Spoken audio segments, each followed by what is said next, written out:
Yeah, she's coming up.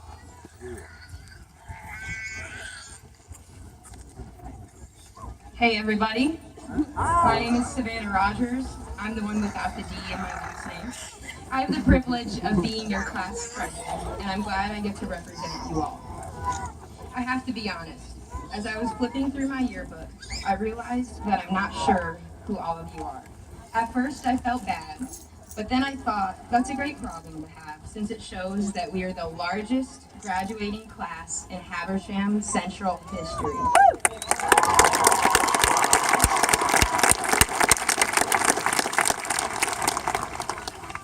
A president is chosen to represent a group of people, whether it is a country like the United States or a high school like ours. And that obviously means that he or she is not able to know each and every person represented. Although we were not able to form relationships with every senior this year, the fact that we are Raiders establishes a bond that cannot be broken. Whether it is snow days in January, the stifling of laughter during a lockdown drill, watching Miss Ivester do the worm at a pep rally, or paying $1.25 for a bottle of Gatorade instead of $1. There are many memories and events that bring us all together. Let's remember these things rather than the memories that separate us. This is the last memory that we will all share, and it wouldn't have been possible without the support of our parents and our teachers and our administrators and all faculty and school staff. Let's give a big hand to all of these great people sitting on our left and our right tonight.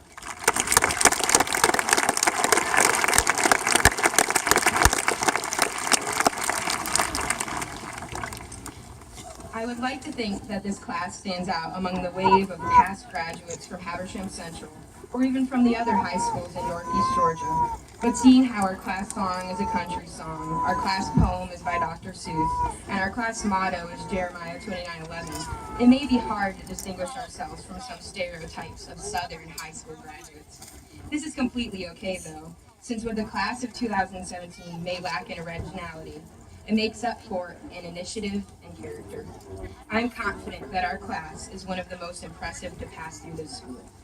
Whether it was the many different Raiders, such as 3 chorus students, girls soccer, volleyball, cross country, or golf proceeding to state competition, Key Club being recognized as a diamond level club for all 4 years, our mock trial team placing 3rd in our region and proceeding to district trial, an FBLA member advancing to nationals, our drama troupe winning the regional one-act competition, FFA members placing 2nd, 5th, and 7th in the state for their respective subjects, the Band of Blue ranking 3rd place in the national competition for USS bands, or our AFJROTC cadets presenting the flags for over 20 school and community events. There is so much to be proud of, everybody. We are proud of the things we have already accomplished, but I want us to be proud of the things we will do in the future. It doesn't matter where you seek your post-secondary education. The quote, future plans of the class of 2017 vary greatly, and that is okay. You can be staying 10 minutes down the road or in Massachusetts. You will still be a Raider. I cannot tell you the amount of times I have heard one of our fellow students say, I can't wait to get out of this town, or this county, or this state, or, well, some have even stated that they'd like to leave the country. I'm not sure if Canada would take us, though. That's still up for debate. Anyway, I truly believe that statement is a huge exaggeration. This is our home. This is our community. There are mountains to climb. There are trails to hike. There are waterfalls to jump off of. There's history in downtown Clarksville and downtown Cornelia. There are homely churches full of family with extended arms. There's a bowling alley. That's always fun. No, it's not San Francisco or Atlanta. But if we all wish to change the world, as I have heard many of you say, we must first change ourselves and our community here at home in Habersham. We have to start here. No, our county is not perfect, but it is made up of people, and people are not perfect. We only try. Trying is what we have done over the past 4 years and succeeded many times. Do you all understand all we have went through and all that we have survived over the course of high school? I have compiled a grand list. Over the past 4 years, we have survived the following. The relationship-destroying question of whether that dress was black and blue or white and gold. The breakup of One Direction. The short-lived but addicting game, Pokemon Go. The devastating end of Club Penguin and the Ice Bucket Challenge. Yeah. We also survived an overwhelming influx of new Taylor Swift breakup songs, a rap song about a panda and another about broccoli, the Minions movie, Ebola, the whip, and the nay-nay, an onslaught of pointless internet challenges, the death of Vine, the world's most insightful and educational social media app, the world domination of Hamilton the musical, and most recently, unfortunately, fidget spinners. We also barely lived through what seemed to be like the world's longest and most stressful presidential campaign and subsequent election.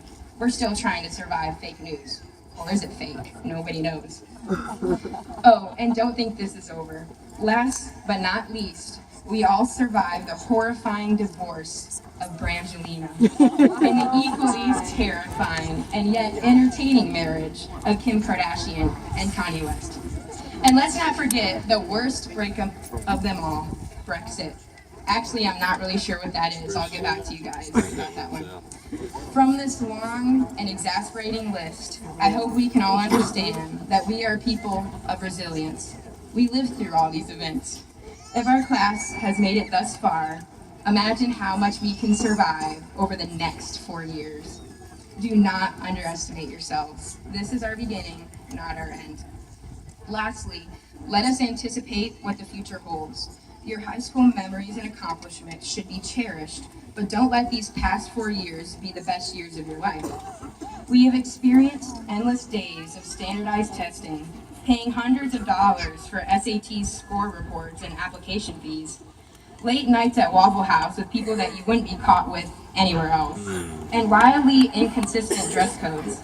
Now, these things are hopefully all behind us, so let's celebrate. Now we can look forward. Our future should be composed of us saying a loud, jubilant yes to all questions of adventure and risk. Let's take chances and challenge ourselves to, in the words of Dr. Cantrell, endeavor into this big, scary world after graduating. Don't be afraid to say, I don't know. You're allowed to say that. We obviously don't have all the answers, and we never will. That should not be our excuse for never living up to our potential, just as our beginnings start to take shape. God has given each and every one of us gifts, and not utilizing these gifts is a disastrous mistake. Our teachers here at Central have taught us not what to think, but how to think. They have taught us how to use these gifts. That is how we can have an impact, regardless of how small it is. In this moment, some of us are devastated, and some of us are joyful, because this is the last time we'll see each other. You know which one you are. Throughout life, we will be faced with joyous experiences and with devastating experiences. Making the most of this is a skill that we have learned here in high school, regardless of whether we can integrate 2 times x to the 5th power or whether we can quote Shakespeare. Because sometimes all you can do is make the most of it. That's how we can utilize these past 4 years. In the words of Dr. Galati, if it was easy, everybody would do it. The best should only be what is yet to come. The world is waiting for us. Let's go. Thank you. I love you guys.